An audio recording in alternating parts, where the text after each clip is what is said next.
Hello friends, आप सभी लोगों का स्वागत है आपके अपने YouTube channel math classes with Javed sir में। तो फ्रेंड्स, आप सभी लोगों की पिछले दिन यानी 17 फरवरी की करंट अफेयर्स की क्लास नहीं हुई थी। तो आज की क्लास में हम 17 और 18 फरवरी के करंट अफेयर्स की क्लास को कवर करेंगे। और इस वीडियो का पीडीएफ फ्रेंड्स आप सभी लोगों को हमारे टेलीग्राम चैनल पे मिल जाएगा, जिसका लिंक इस वीडियो के डिस्क्रिप्शन में दिया गया है। आप उसे वहाँ से ईजिली डाउनलोड कर सकते हैं।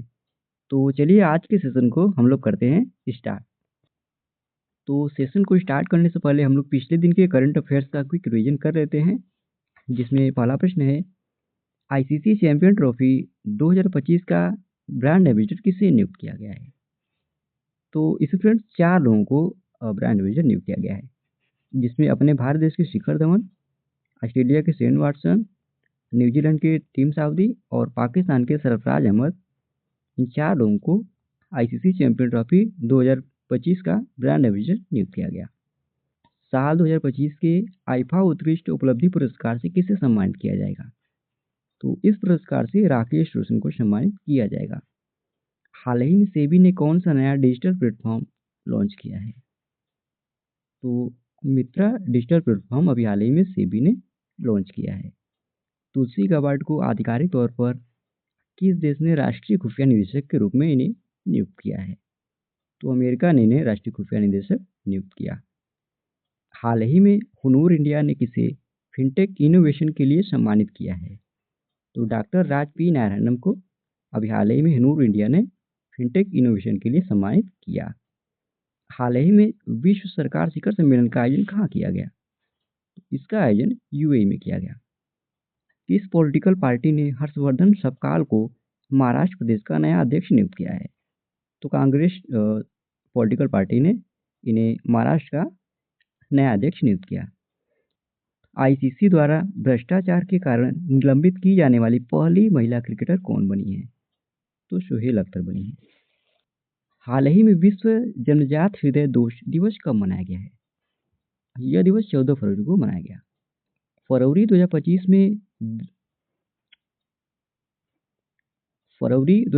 में दृश्य श्रव्य एवं मनोरंजन सम्मेलन कहाँ आयोजित किया गया? तो यह नई दिल्ली में आयोजित किया गया। अब हम लोग आज के सेशन को कवर कर लेते हैं, जिसमें आज का पहला प्रश्न है, जोथम नापत किस देश के प्रधानमंत्री बने? तो यह वानुअतु देश के नए प्रधानमंत्री बने हैं, यानी ए ऑप्शन सही हो जाएगा। आइए क्वेश्चन से रिलेटेड इंपॉर्टेंट पॉइंट कवर कर लेते हैं। तो फ्रेंड्स, हाल ही में जोथम नापत यह वानुअतु के नए प्रधानमंत्री बने हैं। और यह फ्रेंड्स जो सरकार बनी है ना, यह गठबंधन की सरकार है। और इसमें फ्रेंड्स 5 प्रमुख राजनीतिक दल शामिल है। बात कर लेते हैं जोथम नापत के बारे में। तो यह फ्रेंड्स वानुअतु लीडर्स पार्टी के अध्यक्ष हैं। और वानुअतु यह एक महत्वपूर्ण राजनीतिक दल है। अच्छा, हम लोग फ्रेंड्स वानुअतु देश के बारे में जान लेते हैं। तो वानुअतु द्वीप एक ऐसा देश है जो दक्षिणी महासागर में स्थित है। यह पैसिफिक महासागर के एक प्रमुख भाग में स्थित है। और वानुअतु की राजधानी फ्रेंड्स पोर्ट विला है। यहाँ की मुद्रा वतु है। और यह न्यू कैलेडोनिया के उत्तर, फिजी के पश्चिम और सालोमन द्वीप समूह के दक्षिण पूर्व में स्थित है। अच्छा, अब लोग जो अभी हाल ही में कुछ प्रधानमंत्री नियुक्त हुए हैं उनका हम लोग रिवीजन कर लेते हैं।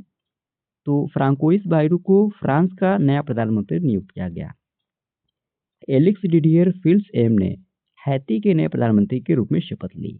डॉक्टर नवीन रामगुलाम को मॉरिशस के प्रधानमंत्री के रूप में नियुक्त किया गया। नवाब सलाम यह लेबनान के प्रधानमंत्री बने। आयरलैंड के प्रधानमंत्री माइकल मार्टिन बने। बेल्जियम के नए प्रधानमंत्री बार्ट डी वेवर बने। अच्छा फ्रेंड्स, इससे पहले भी जो कुछ लोग प्रधानमंत्री नियुक्त हुए थे उनका भी हम लोग रिवीजन कर लेते हैं। तो बुर्किना फासो के प्रधानमंत्री रीम तालबा जीन इमैनुएल ओवो ड्रागो बने। नेपाल के प्रधानमंत्री केपी शर्मा ओली बने। माली के प्रधानमंत्री अब्दुल्लाह मेगा बने। श्रीलंका के प्रधानमंत्री हरनी अमरसूरिया बनी। थाईलैंड के प्रधानमंत्री पेंतोंग टान सिनावात्रा बने। जॉर्डन के प्रधानमंत्री जाफर हसन बने। जापान के प्रधानमंत्री शिगेरू इशिबा बने। और सीरिया के प्रधानमंत्री मोहम्मद गाजी जलाली बने। अगला प्रश्न है, 38वें राष्ट्रीय खेलों का समापन कहाँ हुआ? तो इसका सही विकल्प हो जाएगा फ्रेंड्स ए, यानी उत्तराखंड के हल्द्वानी में 38वें राष्ट्रीय खेलों का समापन हुआ। तो फ्रेंड्स 38वें राष्ट्रीय खेल 2025 ने हल्द्वानी उत्तराखंड में भव्य समापन किया, जो भारत की बढ़ती खेल संस्कृति को प्रदर्शित करने के लिए एक ऐतिहासिक आयोजन था। और इसके आयोजन की बात करें, यानी कब से कब तक इसको आयोजित किया गया, तो यह 28 जनवरी से स्टार्ट हुआ था और 14 फरवरी 2025 तक इसको आयोजित किया गया। और इसका उद्घाटन फ्रेंड्स प्रधानमंत्री नरेंद्र मोदी जी ने किया था। वहीं समापन समारोह के मुख्य अतिथि केंद्रीय गृह मंत्री अमित शाह थे। अच्छा फ्रेंड्स, आप लोग 3 पॉइंट जरूर नोट कर लीजिएगा कि 38वें राष्ट्रीय खेल का शुभंकर क्या था, तो मौली था। टैगलाइन क्या था, तो संकल्प से शिखर तक था। वही इस खेल का मशाल क्या था, तो तेजस्विनी था। इन 3 पॉइंट को जरूर आप लोग नोट कर लीजिएगा। अच्छा फ्रेंड्स, 38वें राष्ट्रीय खेल में टॉप 3 में रहे टीमों को हम लोग डिस्कस कर लेते हैं। तो पहले स्थान पे स्पोर्ट्स कंट्रोल बोर्ड रहा, जिसने फ्रेंड्स कुल 68 स्वर्ण, 26 रजत और 27 कांस्य पदक जीता। अच्छा फ्रेंड्स, आप सभी लोगों को जानकारी के लिए बता दें, स्पोर्ट्स कंट्रोल बोर्ड यह 5वीं बार टॉप पर रहा। और कब-कब यह टॉप पर रहा, इसको भी लोग डिस्कस कर लेते हैं। तो सन 2007 में, 2011 में, 2015 में, 2022 में और इस साल 2025 में यह टॉप पर रहा। वहीं फ्रेंड्स, इस पदक तालिका में इस वर्ष महाराष्ट्र ने कुल 54 स्वर्ण, 71 रजत पदक और 76 कांस्य पदक जीता। वहीं हरियाणा इस लिस्ट में तीसरे स्थान पर रहा इस वर्ष। इसने 48 स्वर्ण, 47 रजत और 58 कांस्य पदक जीता। और आपको जानकारी के लिए बता देते हैं, 37वें राष्ट्रीय खेल का आयोजन गोवा में किया गया था, जिसमें महाराष्ट्र की टीम ने 80 स्वर्ण, 69 रजत और 79 कांस्य पदक समेत कुल 228 पदकों के साथ यह पहले स्थान पर रहा। और अगला यानी फ्रेंड्स 39वां ग्रीष्मकालीन खेलों की मेजबानी यह 2027 में मेघालय करेगा। और यह फ्रेंड्स पहली बार मेघालय राष्ट्रीय खेलों की मेजबानी करेगा।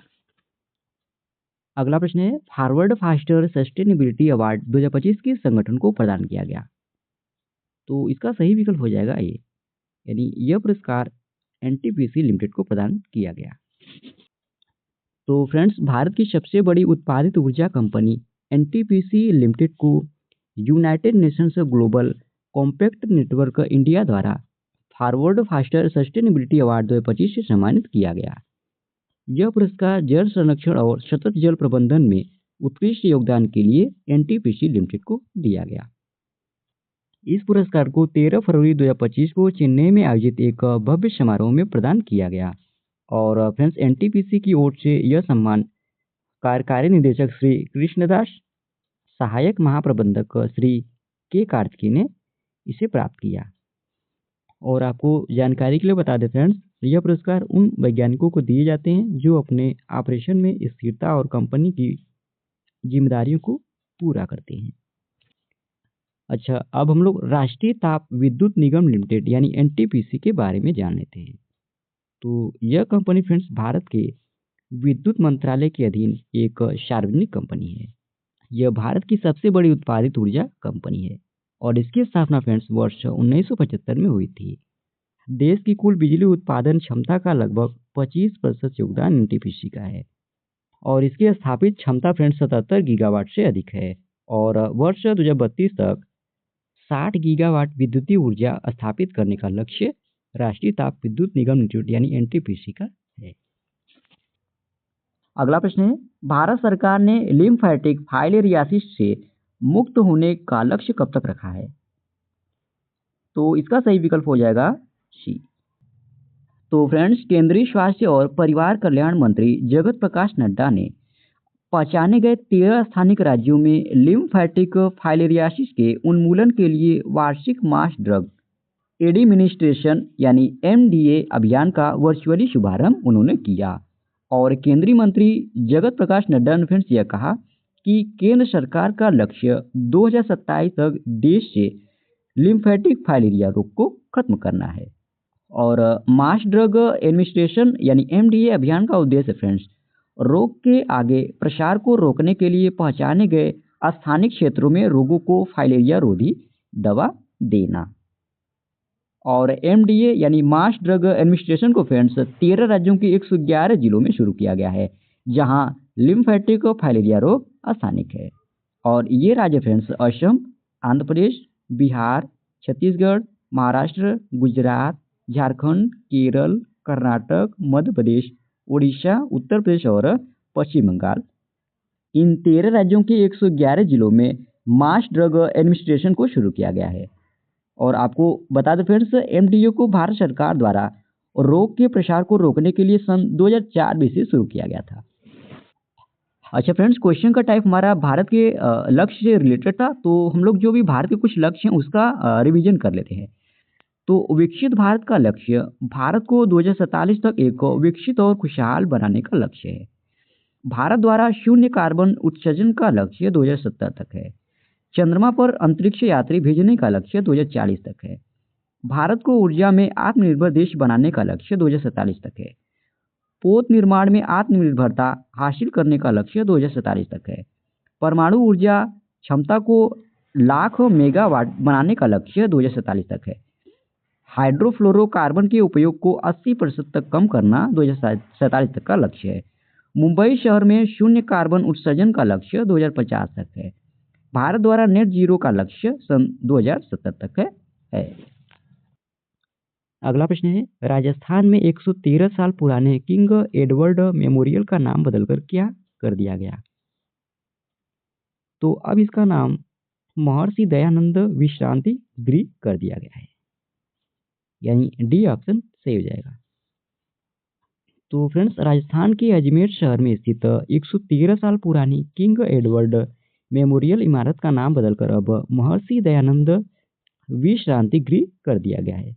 और राज्य सरकार द्वारा जारी आदेश के अनुसार फ्रेंड्स, यह संस्थान पहले किंग एडवर्ड सप्तम मेमोरियल समिति के नाम से पंजीकृत था, जिसका रजिस्ट्रेशन 16 सितंबर सन 1975 को राजस्थान सोसाइटी रजिस्ट्रेशन एक्ट 1958 के तहत किया गया था। और अब इसे फ्रेंड्स आधिकारिक रूप से महर्षि दयानंद विश्रांति गृह संस्थान अजमेर के नाम से जाना जाएगा। अच्छा फ्रेंड्स, अभी हाल ही में जो कुछ नाम बदले गए उसका हम लोग रिवीजन कर लेते हैं। तो मुंबई ट्रांस हार्बर लिंक का नया नाम अटल सेतु किया गया। नेहरू मेमोरियल संग्रहालय जो नई दिल्ली में स्थित है, अब इसका नाम बदलकर संग्रहालय प्रधानमंत्री किया गया। बिहार मखाना का नया नाम मिथिला मखाना किया गया। राउरकेला हॉकी स्टेडियम का नया नाम Birsa Munda international hockey stadium किया गया। वनडे मेट्रो का नया नाम नमो भारत रैपिड रेल किया गया। अयोध्या रेलवे स्टेशन का नाम अयोध्या धाम किया गया। पुणे हवाई अड्डा जो महाराष्ट्र में स्थित है, इसका नाम जगत गुरु संत तुकाराम महाराज अंतर्राष्ट्रीय हवाई अड्डा किया गया। हिंदुस्तान एरोनॉटिक्स लिमिटेड ने फ्रेंड्स ट्रेनर जेट का नाम बदलकर अब यशस रखा है। अच्छा, अब इससे पहले भी फ्रेंड्स कुछ नाम बदले गए, उसका भी हम लोग रिविजन कर लेते हैं। तो महाराष्ट्र सरकार ने अहमदनगर का नाम बदलकर अहिल्यानगर कर दिया है। आंध्र प्रदेश की नई राजधानी अमरावती बनी है। अयोध्या रेलवे स्टेशन का नाम अयोध्या धाम किया गया। राष्ट्रपति भवन के दरबार हाल का नया नाम गणतंत्र मंडप किया गया। राष्ट्रपति भवन के अशोक हाल का नया नाम अशोक मंडप किया गया। पोर्ट ब्लेयर का नया नाम श्री विजयपुरम किया गया। तेलंगाना की नई राजधानी हैदराबाद बनी है। गुजरात का सिग्नेचर ब्रिज का नया नाम सुदर्शन सेतु बदला गया। सौराष्ट्र क्रिकेट एसोसिएशन स्टेडियम का नया नाम निरंजन साई स्टेडियम किया गया। और तेलंगाना सरकार ने राजगान का नाम बदलकर जय जय हे तेलंगाना घोषित किया है। अगला प्रश्न है, कौन सा देश दक्षिण चीन सागर में पहला डीप वाटर स्पेस स्टेशन बनाने के लिए मंजूरी दी है? तो इसे चीन ने मंजूरी दी है, यानी सी ऑप्शन सही हो जाएगा। तो फ्रेंड्स, चीन ने दक्षिण चीन सागर में 2000 मीटर गहराई पर अत्याधुनिक डीप वाटर स्पेस स्टेशन बनाने की मंजूरी दी है। और इस चीनी समुद्री जहाज के अंतरिक्ष स्टेशन में उड़ान भरने वाला जहाज मेंगाजियांग भी शामिल होगा, जिसका लक्ष्य फ्रेंड्स पृथ्वी के अनावरण तक सबसे पहले पहुंचना है। और आपको जानकारी के लिए बता दें फ्रेंड्स, संयुक्त राज्य अमेरिका और सोवियत संघ के बाद चीन सागर समुद्र में अंतरिक्ष स्टेशन बनाने और संचालित करने वाला दुनिया का तीसरा देश होगा। और फ्रेंड्स, यह जो मेंगाजियांग है, यह एक ड्रिलिंग जहाज है जिसका इस्तेमाल चीन के दक्षिण चीन सागर में गहरे समुद्र में अनुसंधान के लिए किया जाता है। और इसका निर्माण फ्रेंड्स नवंबर 2021 में किया गया था। अच्छा फ्रेंड्स, अब हम लोग चीन से संबंधित कुछ महत्वपूर्ण करंट अफेयर्स का रिवीजन कर लेते हैं। तो चीन ने CR-450 दुनिया की सबसे तेज हवाई स्पीड ट्रेन प्रोटोटाइप पेश किया। चीन ने फ्रेंड्स तिब्बत में ब्रह्मपुत्र नदी पर दुनिया के सबसे बड़े 137 बिलियन डॉलर के बांध को मंजूरी दी है। चीन ने नए स्टील्थ फाइटर जेट J-36 का अनावरण किया। चीन ने दुनिया का सबसे तेज रोबोट लॉन्च किया है। चीन ने दुनिया की पहली carbon fibre high speed train का अनावरण किया। चीन ने मानवयुक्त अंतरिक्ष यान शेनझू 19 लॉन्च किया है। चीन ने कृत्रिम सूर्य एक्सपेरिमेंटल एडवांस सुपरकंडक्ट लिंक्ड टोकमाक बनाया है। अंतर्राष्ट्रीय अंतरिक्ष स्टेशन पर सबसे लंबी एकल स्पेस वॉक का रिकॉर्ड चीन के अंतरिक्ष यात्रियों ने बनाया है। पेरिस पैरालंपिक 2024 में फ्रेंड्स 220 पदकों के साथ चीन पदक तालिका में शीर्ष पर रहा। चीनी फास्ट फैशन ऐप सीन को भारत में फ्रेंड्स पाबंदी झेलनी पड़ी थी, लेकिन अब एक बार फिर यह डाउनलोड करने के लिए उपलब्ध है। अगला प्रश्न है, किस राज्य सरकार के द्वारा नदी कटाव पर अंकुश लगाने के लिए नदी बंधन योजना शुरू किया गया है? तो यह योजना पश्चिम बंगाल राज्य सरकार के द्वारा शुरू किया गया, यानी डी ऑप्शन सही हो जाएगा। तो फ्रेंड्स पश्चिम बंगाल सरकार ने 2025-26 के बजट में नदी बंधन योजना की घोषणा की है और इस योजना का उद्देश्य फ्रेंड्स बंगाल के नदी क्षेत्रों का विकास करना और गंगा के किनारे कटाव को रोकना है। नदी बंधन का लक्ष्य है नदियों और जलाशयों को जोड़ना और आजीविका के अवसर बनाना इसका लक्ष्य है। यह योजना फ्रेंड्स मत्स्य पालन, सिंचाई और कृषि मत्स्य पालन से संबंधित छोटे उद्योगों को समर्थन देगी और इस योजना के लिए कुल बजट 200 करोड़ रुपए आवंटित किए गए हैं। अच्छा, अब हम कुछ अन्य महत्वपूर्ण योजनाओं को डिस्कस कर लेते हैं। तो उड़ीसा राज्य सरकार ने विकसित गांव योजना शुरू की। उड़ीसा राज्य सरकार ने शहीद माधो सिंह हाथ खर्चा योजना शुरू की। तेलंगाना राज्य सरकार ने रायथू भरोसा योजना शुरू की। छत्तीसगढ़ राज्य सरकार ने दीनदयाल उपाध्याय भूमिहीन कृषि मजदूर कल्याण योजना शुरू की है। अच्छा, क्वेश्चन हमारा पश्चिम बंगाल से संबंधित था, तो हम लोग पश्चिम बंगाल के बारे में भी जान लेते हैं। पश्चिम बंगाल की राजधानी कोलकाता है। यहाँ के वर्तमान मुख्यमंत्री ममता बनर्जी हैं। राज्यपाल यहाँ के डॉक्टर CB आनंद बोस हैं। लोकसभा सीटों की संख्या यहाँ 42 है। राज्यसभा सीटों की संख्या 16 है। विधानसभा सीटों की संख्या 294 है। और ये फ्रेंड्स पश्चिम बंगाल का मैप। अगला प्रश्न है, हाल ही में आदि महोत्सव 2025 का उद्घाटन किसने किया है? तो इसका उद्घाटन राष्ट्रपति द्रौपदी मुर्मू जी ने किया है, यानी बी ऑप्शन सही हो जाएगा। तो फ्रेंड्स हाल ही में राष्ट्रपति द्रौपदी मुर्मू ने आदि महोत्सव 2025 का उद्घाटन किया और इसका उद्घाटन समारोह friends major Dhyanchand national stadium नई दिल्ली में आयोजित हुआ। बात करें इसके आयोजन की, यानी कब से कब तक इसको आयोजित किया जाएगा, तो यह 16 फरवरी से स्टार्ट हुआ है और 24 फरवरी 2025 तक इसको आयोजित किया जाएगा। और आपको बता दें फ्रेंड्स, यह महोत्सव भारत की समृद्ध जनजाति विरासत, संस्कृति, कला, शिल्प आदि, भोजन और वाणिज्य का उत्सव है और इस महोत्सव का उद्देश्य जनजाति संस्कृति, धरोहर और आर्थिक सशक्तिकरण को बढ़ावा देना है, जो जनजाति उद्यमियों, कारीगरों और कलाकारों के लिए एक मंच प्रदान करता है। अगला प्रश्न है, विश्व के नंबर 1 टेनिस खिलाड़ी जैनिक सिनर को वाडा द्वारा कितने महीने के लिए निलंबित किया गया है? तो इन्हें 3 महीने के लिए निलंबित किया गया है, यानी बी ऑप्शन सही हो जाएगा। तो फ्रेंड्स विश्व के नंबर 1 टेनिस खिलाड़ी जैनिक सिनर ने पिछले साल विश्व डोपिंग रोधी एजेंसी के साथ 2 प्रतिबंधित दवाओं के परीक्षण पर सहमति जताने के बाद अंतर्राष्ट्रीय स्तर पर 3 महीने के लिए उन्होंने निलंबित स्वीकार किया है। और आपको बता दें फ्रेंड्स, जैनिक सिनर ने पिछले महीने ऑस्ट्रेलियन ओपन जीता था और जैनिक सिनर को फ्रेंड्स 9 फरवरी 2025 से 4 मई 2025 तक निलंबित कर दिया गया है। अब इस साल उनका अगला grand slam event French open में कंटेनर के लिए होगा, जो 19 मई से शुरू होगा। अगला प्रश्न है, हाल ही में विश्व पेंगोलिन दिवस कब मनाया गया है? तो यह दिवस अभी हाल ही में 15 फरवरी को मनाया गया है, यानी ये ऑप्शन सही हो जाएगा। तो फ्रेंड्स विश्व पेंगोलिन दिवस हर साल फरवरी के तीसरे शनिवार को मनाया जाता है और इस बार फ्रेंड्स यह 15 फरवरी 2025 को मनाया गया और इस दिवस का उद्देश्य है पेंगुइन के बारे में जागरूकता बढ़ाना और उनके संरक्षण के लिए किए जाने वाले प्रयासों में तेजी लाना, यह इस दिवस का उद्देश्य है। और ऐसा करना इसलिए जरूरी है फ्रेंड्स, क्योंकि पेंगुइन दुनिया में सबसे अधिक अवैध रूप से तस्करी किए जाने वाले जंगली स्तनपायी जीव हैं। इसलिए इनका संरक्षण करना जरूरी है। और पहली बार फ्रेंड्स विश्व पेंगुइन दिवस यह सन 2012 में मनाया गया था। अगला प्रश्न है, हाल ही में अंतर्राष्ट्रीय बाल कैंसर दिवस कब मनाया गया है? तो यह दिवस हाल ही में 15 फरवरी को मनाया गया, यानी बी ऑप्शन सही हो जाएगा। तो फ्रेंड्स हर साल 15 फरवरी को अंतर्राष्ट्रीय बाल कैंसर जागरूकता दिवस मनाया जाता है। और इस दिवस को मनाने का उद्देश्य है बच्चों में होने वाले कैंसर के प्रति जागरूकता फैलाना और कैंसर की सही इलाज के लिए काम करना इस दिवस का उद्देश्य है। अच्छा, अब हम फ्रेंड्स फरवरी महीने में अब तक जितने भी महत्वपूर्ण दिवस मनाए गए थे उन सभी दिवसों के साथ हम लोग थीम को डिस्कस कर लेते हैं।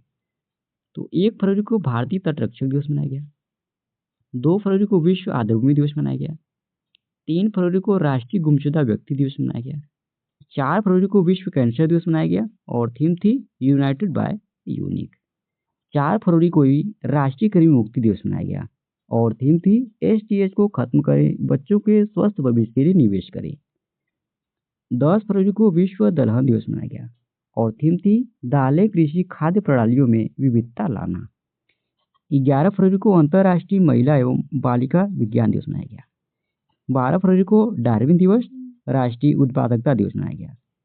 13 फरवरी को विश्व रेडियो दिवस राष्ट्रीय महिला दिवस मनाया गया।